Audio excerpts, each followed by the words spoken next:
Hello बच्चों, चलो आज हमारा टॉपिक है conversion of one system of units into other system of units. यानी हमें किसी भी एक सिस्टम में कोई फिजिकल क्वांटिटी दी हुई है और हमें वो दूसरे सिस्टम में चेंज करनी है, तो हम कैसे करेंगे। तो फर्स्ट क्वेश्चन हम देखते हैं। सबसे पहले हमें क्या दिया हुआ है, 10 जूल्स दिया हुआ है, 10 जूल्स, और इसे हमें चेंज करना है किस में, अर्ग में। तो हम कैसे चेंज करेंगे, 10 जूल्स में हाउ मैनी अर्स, कितने अर्स होते हैं। ठीक है, तो हमें करना क्या है, सबसे पहले हमें पता है कि जो N1 U1 है वो हमेशा N2 U2 के बराबर होता है। जानते ना, कैसे जानते हैं, हमें पता है 1 किलोग्राम किसके बराबर होगा, 1000 ग्राम्स के।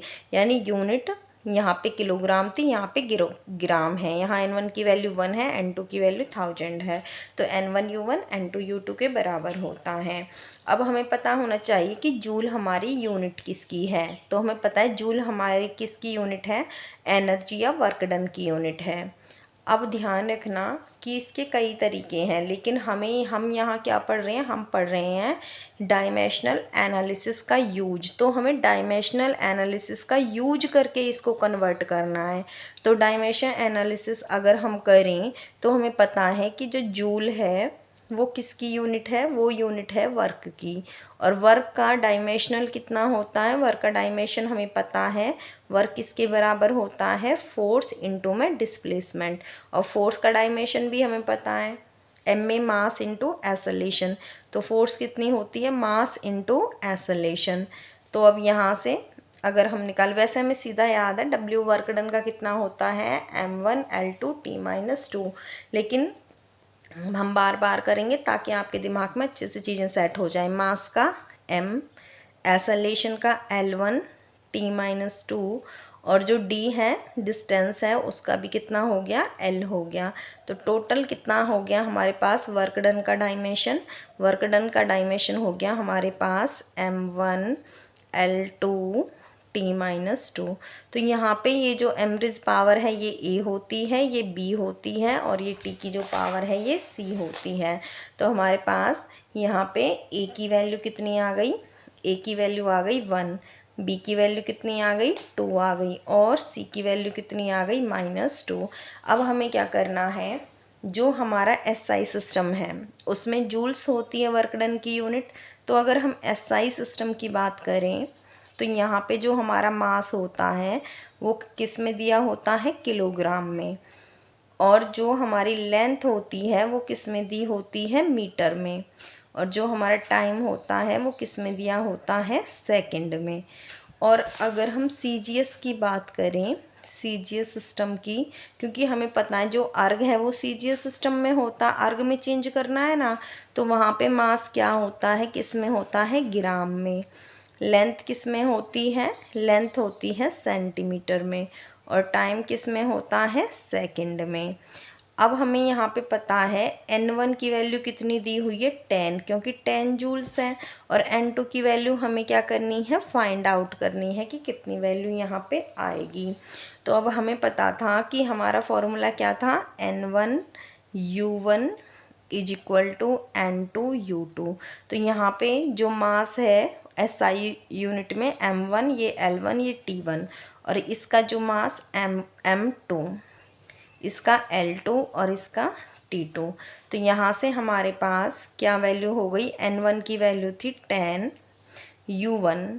U1 कितना है यूनिट, M की वैल्यू है कितनी, M raise power A, B ridge और L रिज पावर B और T रिज पावर C, यानी M की पावर है 1। तो यहाँ पे M1 की पावर कितनी हो गई हमारे पास, 1 हो गई।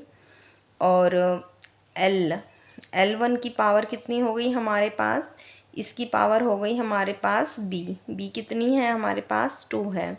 और T1 की पावर कितनी हो गई, C, और C कितना है हमारे पास, -, हमें वैसे भी पता है। M1 की वैल्यू कितनी है, हमें पता क्या होता वर्क के लिए, M1L2 T-2। तो हम सीधा पुट कर सकते हैं यहाँ पे, M1 की वैल्यू 1, L1 की वैल्यू 2 और T1 की वैल्यू -2। इधर अगर हम चलें तो हमें नहीं पता कि N2 की वैल्यू कितनी है। यहाँ पे M2, यहाँ पे ये L2 हो गया और ये T2 हो गया। वही है M1 L2 T-2। तो ये हो गई इनकी पावर्स। ठीक है, अब हमें क्या करना है, हमें तो N2 फाइंड आउट करना है। तो N2 को तो हम एक तरफ ही रखते हैं, चलो यहीं रख लेते हैं, और बाकी चीज़ों को इधर ले जाएंगे। तो ये 10 है, ये M1 है, M1 की पावर कितनी है 1 है, और M2 की पावर भी, तो M2 इसके नीचे आ जाएगा, इसकी पावर भी सेम है, L1 over L2। L1 over L2 की पावर कितनी है 2 है, और T1 ओवर T2 की पावर कितनी है -2 है। तो अब हमें N2 की वैल्यू फाइंड आउट करनी है।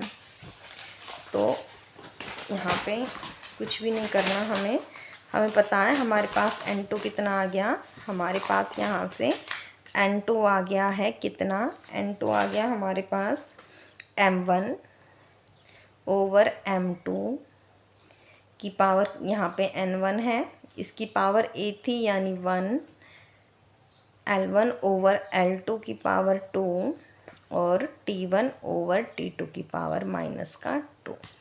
अब हमें यहाँ पे वैल्यू पुट करनी है, जो हमारी वैल्यूज़ हैं। N1 की वैल्यू 10 है, M1 किस में था मास हमारा, देखो M1 था हमारा 1 किलोग्राम, 1 किलोग्राम, ये यहाँ पे ये रहा M1 1 किलोग्राम था, L1 1 मीटर था, और T1 1 सेकेंड था, और M2 1 ग्राम था, और L2 1 सेंटीमीटर था, और T2 1 सेकेंड था। तो ये सारी वैल्यूज़ यहाँ पे हम क्या करेंगे, पुट करने वाले हैं। तो M1 की वैल्यू कितनी थी 1 किलोग्राम, M2 की वैल्यू 1 ग्राम, L1 की वैल्यू 1 मीटर, L2 की वैल्यू 1 सेंटीमीटर, और T1 की वैल्यू 1 सेकेंड थी, और T2 की वैल्यू भी 1 सेकेंड ही है। तो इसमें तो कोई फ़र्क पड़ने वाला नहीं है। =10। हमें पता है कि अगर यूनिट ऊपर नीचे एक जैसी होती है तभी कटती हैं, तो इसलिए हम 1 किलोग्राम में कितने ग्राम होते हैं, 1000 ग्राम होते हैं। तो हमने इसको चेंज कर लिया, नीचे तो है ही ग्राम। 1 मीटर में 100 सेंटीमीटर होते हैं, तो हमने ये भी चेंज कर लिया। डिवाइडेड बाय 1 सेंटीमीटर है ही, इसकी पावर है 2, और 1 सेकेंड से तो 1 सेकेंड कट गया, यहाँ पे 1 सेकेंड से 1 सेकेंड कैंसिल हो गया, खाली 1 बचा, 1 की पावर -2। तो N2 आ गया हमारे पास यहाँ 10, ये आ गया ग्राम से ग्राम कैंसिल, 1000 आ गया, और यहाँ सेंटीमीटर से सेंटीमीटर कैंसिल, तो ये आ गया 100 का स्क्वायर। और ये 1 की पावर -2 का मतलब क्या होता है, देखो किसी की भी पावर माइनस की होती है तो उसका मतलब नीचे आकर वो पावर प्लस की हो जाती है, तो 1 की पावर +2। तो हमें पता है कि अगर 1 की हम 2 टाइम्स से मल्टीप्लाई करेंगे तो 1 ही आंसर आएगा, तो इसका आंसर तो 1 ही आ जाएगा। तो ये तो आ गया 1। ठीक है, अब यहाँ से N2 की वैल्यू कितनी आएगी, 10 इंटू में 1000 इंटू में 100 का स्क्वायर यानी 100 मल्टीप्लाई बाई 100, तो 1 2 3 4 5 6 7 8। तो N2 की वैल्यू कितनी आ गई, 10⁸8। तो इसका मतलब 10 जूल्स में कितने अर्ग होते हैं, 10⁸8 अर्ग होते हैं। ये हमारा क्या है, फाइनल आंसर। ध्यान देना 1 जूल में पूछा जाता है डायरेक्ट पेपर में, तो हमें निकालने की ज़रूरत नहीं है। 1 जूल में होते हैं 10⁻7 अर्ग।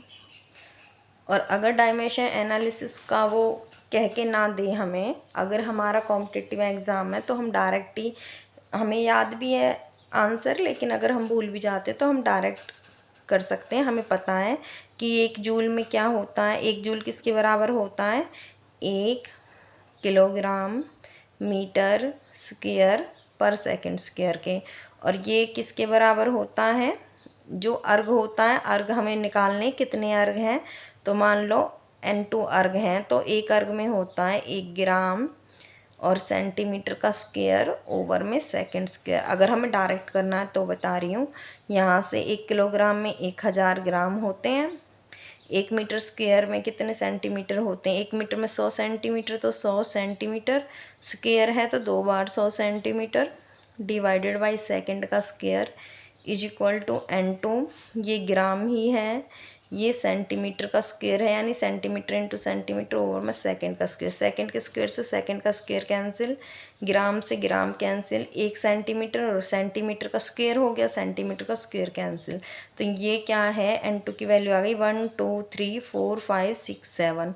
तो N2 की वैल्यू कितनी आ गई? 10⁻7। इसका मतलब कि 1 जूल में कितने अर्ग होते हैं? 10⁻7 अर्ग। अब वो हमसे कितने ही जूल पूछ ले, उसने 10 जूल पूछा था तो इधर भी 10 से मल्टीप्लाई कर दीजिए, तो आंसर कितना आ जाएगा हमारा? 7 और 1 8, तो 10⁸ अर्ग। अगर वो हमसे पूछ ले कि 1000 जूल्स में कितने अर्ग होते हैं, तो हमें पता है 7 तो होती हैं 10⁻7, तो 8 9 10, तो इसमें होंगे 10⁻10 अर्ग्स। ठीक है, क्लियर बेटा।